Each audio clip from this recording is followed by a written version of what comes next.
Melissa, and this is The Book Break. And today I'm with an author, but he also has really great, unique tips with marketing, Nick Thacker. Hey, happy to be here. Thank you. And first I want to talk about your books, because you have a lot of really fun books, and you have great covers and great copy. Tell us about your books. Well, thank you. Yeah, I've been writing for about a decade now. Never wanted to write growing up. I slid into it. It was an accident. I wrote a book for my dad, and that became book 2 and 3, and I just couldn't fit all the ideas into one book. So here we are a decade later, and I've got a series that's doing very well, a few others that aren't doing so well, but they're all fun. They're all action, adventure, thriller, in the vein of Dan Brown, Clive Cussler, that kind of thing. Awesome. And I know, like, when I search you on Amazon and it gives me other ideas, those authors actually show up as if you like Nick Thacker, you'll like Dan Brown and Clive Cussler. So some of my marketing is working well then, I guess. Yes, definitely. So, and speaking of marketing, you have a really unique author email system, and I would love for you to share some tips. First, tell us about your system. Very simply, it's exactly what you might think of an email service provider like MailChimp. We just didn't want to pay MailChimp prices, so we built it so we could send autoresponder emails, we could update our readers, the same thing that we do as authors already. Yeah. We just didn't want to pay $300 a month for it. Right. So we took out the CRM tool that MailChimp is kind of moving toward and just really focused on the features that authors need. Mm-hmm. And we built a system that is rock solid. It's been going for about 7 years now. And reputation is high, deliverability is high.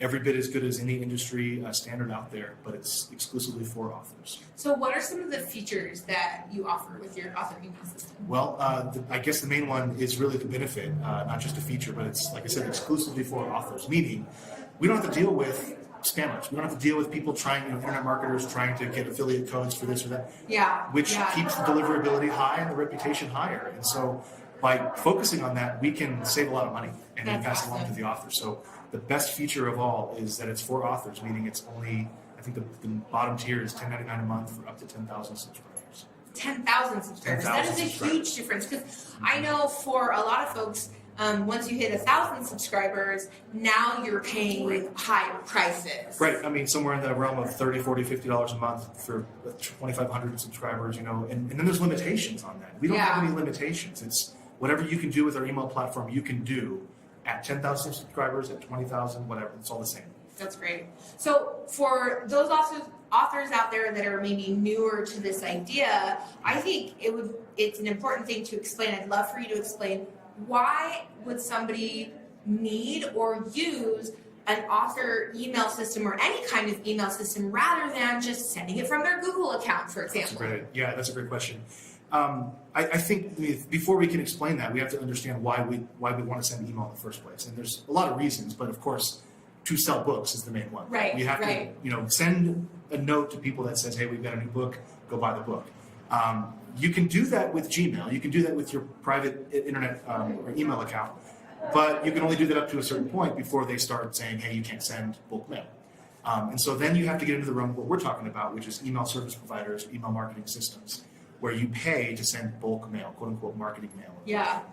And so when you do that, it allows you to send bulk mail, but it does it in a way that you can track all of the data, all the clicks, all the opens, things like that, that lets you know as a business owner what's working, what's not working. Yeah, I think that's great too. And then, apply the rules that have been set out there so that you're not breaking spam laws. Exactly.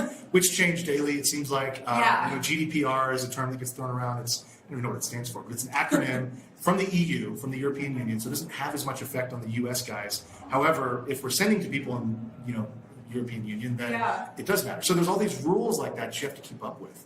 And it's probably best to not try to keep up with it personally and just pay a service like author email to make sure that you're compliant. I would much rather you pay attention to that than me.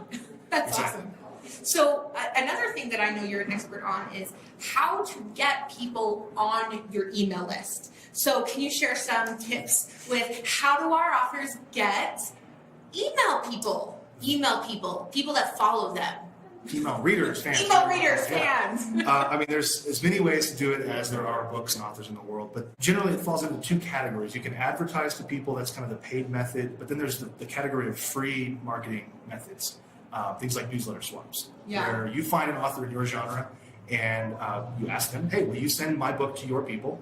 and I'll send your book to my people, and we will both collect new subscribers. So paid advertisement is another piece of this that you mentioned. Tell us a little bit more about that. Paid advertising is tricky because there are thousands of variables that you can affect and change, all these little triggers you can pull, right? Yeah. However, it's also become necessary, it seems like, for authors. So most new authors that I talk to are afraid of advertising because of all those levers they could pull. Yeah. But it's really important to understand that all you're trying to do is find people who want what you have, and then show them how to get it. Yeah. That's all advertising. That's all marketing is, really. Right, And advertising right. is no different. You're just paying for that privilege. It turns out a company like Facebook has data on all of us, and so Yes. they've got a big collection of eyeballs that are ready to see exactly what you as an author have written. So I would say that start there. Go through Facebook's own, information repository, and go slow and try to figure it out, and just build ads and see what works and see what doesn't work. I do like the kind of the old adage that we know that half of all advertising works. We just don't know which half. Yeah, I love it. It seems to be true. It seems to be you just kind of have to do it and fail a little bit in order to figure out what works. But you don't have to spend a lot of money doing it, which is the other benefit of Facebook. Yeah. Where you can do an ad for $5 a day Yeah. and get some data right away. So Yeah, I often do ads and I spend $8 for 3 days, and it gives me a ton of great traction. exactly. So, Traction, or it tells you what doesn't work. Yeah. Which is a big part of advertising. So you Yeah. use, okay, that didn't work, let's try something different. Pull another one of those levers, and you can see if that variable works instead. yeah, I agree. That's awesome. And so your website for people to go and sign up for your email system, what is that website? Authoremail.com. Very simple. Go there. You can actually do a free 30-day trial, perfect. unlimited access, all that. Once you've done the 30-day trial, you do pay. We don't have a free tier like MailChimp does. Yeah. But again, for $10.99 a month, it's not a lot of money. Yeah, and you have so many different services that you provide too. Yeah, you can Features. exactly. You can build templates so that you don't have to custom design your email every single time. We're building that out into a library where you could go and find, my template, for example, and pull that into your own library and use Yeah. that. So features like that. Again, it's very similar in a lot of ways to what you might expect. I mean, Yeah. a MailChimp or a MailerLite, ConvertKit, these all do kind of the same thing. We do as well. We just cut out some of the customer relations tools that they have so that we can save money on the other end. Yeah. Well, and I think another thing that I'd love to share with our authors is maybe just a couple of tips on what to do with their email list. So they are doing the work, they're getting it, but they're like, what in the world am I doing? What am I putting in my newsletter? Yeah, that's a great question too. The answer is honestly anything. But again, going back to the advertising discussion, test it and figure out what works and what doesn't work. Don't stick with one thing only is probably even better advice than that. So Yeah. talk about your dog, talk about your cat, and then talk about your book the next email. Don't just talk about your personal life. Don't just talk about your book. Yeah. Mix it up and see what works. Maybe send something update on Monday that's more general, and then on Friday update your readers with the latest book that you've got. We've seen people do a Monday, Wednesday, Friday mailing. I've got people who email every day. Wow. And people think that that's too much, but the truth of the matter is it's easier for a reader to delete the email or to archive it than it is to go all the way to the bottom and click on subscribe. So generally speaking, the more you send, the more engaged your readers will be with who you are. So when you do send that, hey, buy my book right now, they're going to remember who you are. They're going to go to your website. They're Yeah. going to buy your book. So make sure you use your email list is the key. Use it, yes. Don't be afraid to email your people. They want to hear from you. That's why they signed up in the first place. Yeah, there's freebie seekers, what we call them, the people Yeah. who just go and I want to get a free book, so I'll sign up for this mailing list. Don't worry about it. If you're worried about freebie seekers, I always tell people you don't need to cull your list. You need a cheaper list, and that's where author email comes in. You don't need to pay $300 a month just to hold on to all these people that may or may not want to hear from you. Yeah. Go to author email where you can have all of the people on your list. And I'm not even getting into the technical side of we don't really know. Now, I don't mean we as author email, but generally speaking, the industry doesn't know how to track opens.